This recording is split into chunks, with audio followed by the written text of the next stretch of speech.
नीचे उतर मंच से। तू तिलाकर मेरी नाक कटवाएगा क्या? पिता ने धक्का दिया, लेकिन बेटे ने माइक थाम कर जो कहा, पूरा हॉल रो पड़ा। यह सिर्फ एक कहानी नहीं है, यह एक तमाचा है उन रिश्तों पर जो सिर्फ दिखावे की बुनियाद पर टिके होते हैं। प्रतापगढ़ की उस पुरानी और विशाल हवेली में आज पैर रखने की जगह नहीं थी। शहर के सबसे रईस और रसूखदार इंसान ठाकुर वीरेंद्र प्रताप सिंह और उनकी धर्मपत्नी सुमित्रा देवी की शादी की 50वीं सालगिरह थी। Golden jubilee. सजावट ऐसी थी कि स्वर्ग भी फीका पड़ जाए। हजारों तरह के फूल, विदेशी झूमर और मेहमानों की वो कतार, जिसमें शहर का हर बड़ा नेता और व्यापारी शामिल था। ठाकुर वीरेंद्र प्रताप सिंह अपनी मूंछों पर ताव देते हुए मेहमानों का स्वागत कर रहे थे। उनका सीना गर्व से चौड़ा था। आज का दिन उनके लिए सिर्फ सालगिरह नहीं था, बल्कि अपनी विरासत, अपनी दौलत और अपने परफेक्ट परिवार को दुनिया के सामने दिखाने का मौका था। उनका बड़ा बेटा विक्रम, जो अमेरिका से MBA करके लौटा था और अब परिवार का बिजनेस संभालता था, सूट बूट में किसी राजकुमार जैसा लग रहा था। वीरेंद्र जी की सारी उम्मीदें, सारा प्यार और सारा गर्व विक्रम पर ही था। लेकिन उस भीड़ में एक चेहरा और भी था, जिसे कोई नहीं देख रहा था, या यूं कहें कि कोई देखना नहीं चाहता था। वह था वीरेंद्र का छोटा बेटा राघव। उम्र 25 साल, सादा सा कुर्ता पैजामा, चेहरे पर एक डर और आंखों में नमी। राघव बचपन से ही हकलाता था। एक शब्द बोलने में उसे इतनी मेहनत करनी पड़ती थी जितनी लोग पहाड़ चढ़ने में करते हैं। इसी कमी की वजह से वीरेंद्र जी उसे अपनी नाकामी मानते थे। उन्होंने राघव को कभी बेटा नहीं समझा, बल्कि अपनी प्रतिष्ठा पर लगा एक दाग समझा। आज की पार्टी में राघव को मेहमानों के बीच जाने की इजाज़त नहीं थी। उसे पीछे हलवाइयों और केटरिंग वालों के साथ काम पर लगा दिया गया था। देख, आज कोई गड़बड़ नहीं होनी चाहिए, और खबरदार जब मेहमानों के सामने अपना मुंह खोला, तेरी ये वाली आवाज़ मेरे मेहमानों का मूड खराब कर देगी। वीरेंद्र जी ने सुबह ही उसे चेतावनी दी थी। राघव चुपचाप सिर झुकाकर रसोइये में पसीने से लथपथ होकर काम कर रहा था। उसका काम था यह देखना कि खाना कम न पड़े, लेकिन उसके कान हॉल में बज रहे संगीत और ठहाकों पर लगे थे। उसे भी मन था कि वो अपने माता पिता के चरण स्पर्श करे, उन्हें शुभकामनाएं दे, लेकिन उसे अपनी सीमा पता थी। दोस्तों, कहानी में असली मोड़ आने से पहले अगर आप भी मानते हैं कि माता पिता का सम्मान पैसों से नहीं, दिल से होता है, तो अभी इस चैनल को सब्सक्राइब कर लें और एक घंटी का वाला बटन जरूर दबा दें, ताकि ऐसी भावुक कहानियाँ आप तक रोज पहुँचती रहें। शाम के 8 बज चुके थे। अब वक्त था उस खास पल का जिसका सबको इंतजार था।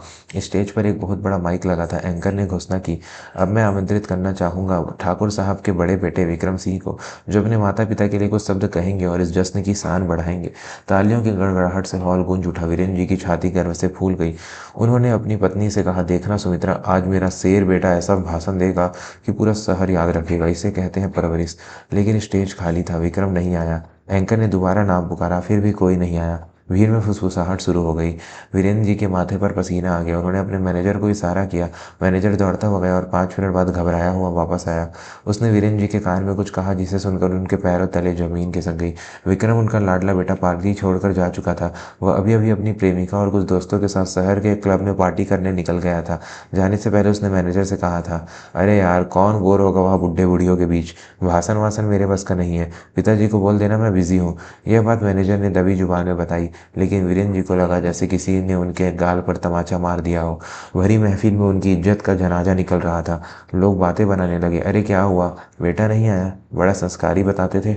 वीरेंद्र जी का गुस्सा और शर्मिंदगी 7वें आसमान पर थी। वो मंच की तरफ बढ़े ताकि खुद माइक संभाल सके और कोई बहाना बना सके। उनका दिल टूट चुका था। जिस बेटे पर उन्होंने करोड़ों खर्च किए, जिसे दुनिया की हर खुशी दी, उसने आज उनके सबसे सबसे खास दिन पर उन्हें अकेला छोड़ दिया था। तभी मंच की सीढ़ियों पर एक हलचल हुई। वह राघव था, गंदे कपड़ों में, माथे पर पसीना और हाथों में केक की क्रीम लगी हुई। वह रसोइये से सीधे मंच की तरफ आ गया था, क्योंकि उसने भी सुना था कि भाई नहीं आए हैं। उसे लगा कि पिताजी का अपमान हो रहा है, उसे कुछ करना चाहिए। जैसे ही राघव ने माइक की तरफ हाथ बढ़ाया, वीरेंद्र जी वहां पहुंच गए। उन्होंने आव देखा ना ताव भारी महफिल में राघव को धक्का दे दिया। तू यहाँ क्या कर रहा है, नीचे उतर। मैंने कहा था ना कि अपनी मनहूस शकल मत दिखाना। मेरा बड़ा बेटा नहीं आया तो क्या तू मेरी नाक कटवाएगा, नीचे उतर। वीरेंद्र जी चिल्लाए। माइक ऑन था। उनकी आवाज़ पूरे हॉल में गूंज गई। सन्नाटा पसर गया। राघव गिरते गिरते बचा। उसकी आंखों में आंसू आ गए। वो पलटा जाने के लिए, लेकिन तभी उसकी नज़र अपनी माँ सुमित्रा देवी पर पड़ी, जो कोने में खड़ी रो रही थी। माँ के आंसू राघव से देखे नहीं गए। उसने कसम खाई कि वह कभी पिता की बात नहीं काटेगा, लेकिन आज बात पिता के सम्मान की थी। राघव वापस लौट पलटा। उसने कांपते हाथों से माइक थाम लिया। वीरेंद्र जी उसे थप्पड़ मारने के लिए आगे बढ़े, लेकिन भीड़ में किसी ने कहा, बोलने दीजिए ठाकुर साहब, देखते हैं क्या कहता है। राघव ने आंखें बंद की। उसका पूरा शरीर कांप रहा था। उसे पता था कि जैसे ही वह मुंह खोलेगा, वह हकलाएगा और लोग हंसेंगे, लेकिन आज उसे शब्दों की नहीं, भावनाओं की जरूरत थी।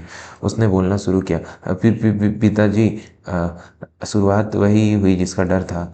कुछ लोग हंस पड़े। वीरेंद्र जी ने अपना माथा पकड़ा, लेकिन राघव रुका नहीं। उसने एक लंबी सांस ली। पिताजी, लोग कहते हैं आप बहुत सशक्त हैं। सब कहते हैं आप पत्थर दिल हैं। लेकिन मैंने देखा है। हॉल में हंसी थम गई। राघव की आवाज़ में एक अजीब सा दर्द था। जब मैं 10 साल का था मुझे मुझे बुखार था बहुत तेज। डॉक्टर ने जवाब दे दिया था। भाई भाई सो रहा था, माँ माँ रो रही थी। लेकिन आप पूरी रात मेरे सिरहाने जागते रहे। मैंने अपनी बंद आँखों से को भगवान के सामने रोते हुए देखा था। आप पत्थर नहीं हैं पापा, आप आप नारियल हैं। राघव अब रो रहा था, लेकिन उसका हक लाना कम हो गया था। जज्बात शब्दों पर भारी पड़ रहे थे। भाई ने शायद आपको बिजनेसमैन समझा। उसने उसने आपकी दौलत देखी, लेकिन मैं रसोइये में काम करता हूँ। मैंने देखा है आप कैसे पुराने जूते सिलवाकर पहनते हैं, ताकि भाई को नई गाड़ी मिल सके। आप रईस नहीं हैं, आप तपस्वी हैं। पूरे हॉल में सिसकियों की आवाज़ आने लगी। जो मेहमान मजाक उड़ा रहे थे, उनकी आंखें भी नम हो गई थी। वीरेंद्र जी जो गुस्से में लाल थे, अब बुद्ध बनकर खड़े थे। उनका हाथ हवा में ही रह गया था। राघव ने अपनी माँ की ओर देखा। 50 साल आसान नहीं होते। माँ ने आपकी डांट सही, आपका गुस्सा सहा। क्यों? क्योंकि वो जानती थी कि इस सख्त सीने के अंदर एक एक पिता धड़कता है। भाई आज नहीं आया क्योंकि उसे लगता है उसने सब कुछ पा लिया है, लेकिन मेरे पास कुछ नहीं है सिवाय सिवाय आपके नाम के। और मेरे लिए यही यही मेरी सबसे बड़ी जायदाद है। फिर राघव ने जेब से एक छोटा सा पुराना सा रुमाल निकाला। ये ये रुमाल आपने मुझे तब दिया था जब मैं स्कूल में हकलाने की वजह से रो रहा था। आपने कहा था शेर दहाड़ते हैं, बातें नहीं करते। आज आज मैं बोल नहीं पा रहा, लेकिन बस इतना कहना चाहता हूँ, हैप्पी हैप्पी एनिवर्सरी पापा। राघव ने माइक रख दिया और सिर झुकाकर मंच से नीचे उतरने लगा। हॉल में एक सेकंड के लिए बिल्कुल सन्नाटा था, और फिर तालियों की गड़गड़ाहट, ऐसी तालियां जो शायद विक्रम के रटे रटाए अंग्रेजी भाषण पर कभी नहीं बजती।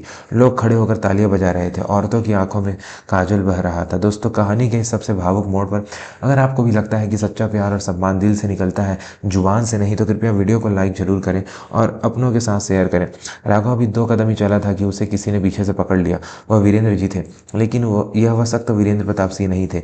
वह एक पिता था जिसका घमंड आज चकनाचूर हो गया था और जिसका दिल पिघल चुका था। वीरेंद्र जी ने भरी महफिल में हजारों लोगों के सामने अपने नाकाम और हकलाने वाले बेटे को सीने से लगा लिया। वह फूट फूट कर रो पड़े। मुझे माफ़ कर दे बेटा, मुझे माफ़ कर दे। माइक पर उनकी भारी आवाज़ गूंजी। मैं पूरी दुनिया को जीतने चला था, लेकिन मैं अपने घर का ही कोहिनूर नहीं पहचान पाया। मैं कांच के टुकड़े को हीरा समझकर तराशता रहा और असली हीरा धूल में पड़ा रहा। वीरेंद्र जी ने राघव का हाथ पकड़ा और उसे वापस मंच के बीचों बीच लाया है। सुनो, सब सुन लो, उन्होंने गरज कर कहा।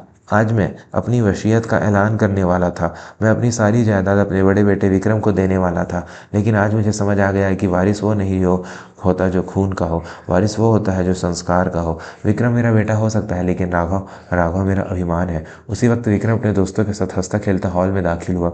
उसने देखा कि पिताजी राघव को गले लगा रहे हैं और लोग तालियां बजा रहे हैं। जब उसे पता चला कि क्या हुआ, तो उसे अपने किए पर शर्मिंदगी तो हुई, लेकिन तब तक बहुत देर हो चुकी थी। पिता की नज़रों में उसका कद हमेशा के लिए छोटा हो चुका था। उस रात हवेली में जश्न तो हुआ, लेकिन दौलत का नहीं, रिश्तों का। राघव, जिसे हमेशा दुत्कार मिली थी, आज पिता के बगल में बैठा था। वीरेंद्र जी ने खुद अपने हाथों से उसे खाना खिलाया। सुमित्रा देवी ने ठीक खुशी का ठिकाना नहीं था। उनका परिवार आज सही मायनों में पूरा हुआ था। निष्कर्ष और सीख। दोस्तों, यह कहानी हमें सिखाती है कि किसी की योग्यता उसकी भाषा, उसके कपड़ों या उसके बाहरी दिखावे से नहीं आंकी जानी चाहिए। अक्सर जो लोग कम बोलते हैं या जिन्हें हम कमज़ोर समझते हैं, उनके दिल में भावनाओं का समुंदर होता है। बुढ़ापे में माता पिता को एमबीए की डिग्री या विदेशी तोहफे नहीं चाहिए होते। उन्हें चाहिए होता है तो बस वक्त, सम्मान और 2 मीठे बोल। जिस बेटे को वीरेंद्र जी ने जिंदगी भर खोटा सिक्का समझा, अंत में वही उनकी कमाई साबित हुआ। इसलिए अपने बच्चों में भेद मत कीजिए। हर बच्चे की अपनी खूबी होती है, और जो बच्चे अपने माता पिता को को बोझ समझते हैं उन्हें विक्रम की तरह तब पछताना पड़ता है जब वक्त हाथ से निकल जाता है। अगर इस कहानी ने आपकी आंखों में भी आंसू ला दिए हैं तो कमेंट में माता पिता जरूर लिखें। और हाँ, जाने से पहले हमारे चैनल को सब्सक्राइब करना ना भूलें, क्योंकि हम लाते हैं वो कहानियाँ जो दिल को छुए जाए। मिलते हैं अगली कहानी में। धन्यवाद।